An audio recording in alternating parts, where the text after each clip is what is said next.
अस्सलामुअलैकुम, मैं हूँ नूरुल साबा और आप देख रहे हैं जेजी न्यूज़ के प्रोग्राम अवामी मसाइल के साथ। आज हम जेजी के चीफ मलिक मोहम्मद इसहाक ने बरतानिया में पाकिस्तानी खबर रसां इदारा के ब्यूरो चीफ ताहिर अहमद जो ओवरसीज़ पाकिस्तानी हैं, मलिक इसहाक ने सीएम पंजाब मोहतरमा मरीम नवाज और पुलिस के आला हकाम से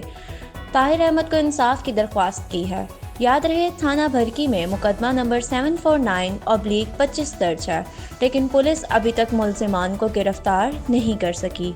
FIR के मुताबिक ताहिर अहमद ने पैरागन सोसाइटी में अली रज़ा को घर फरोख्त किया, जिसकी कीमत 10 लाख बयाना वसूल की गई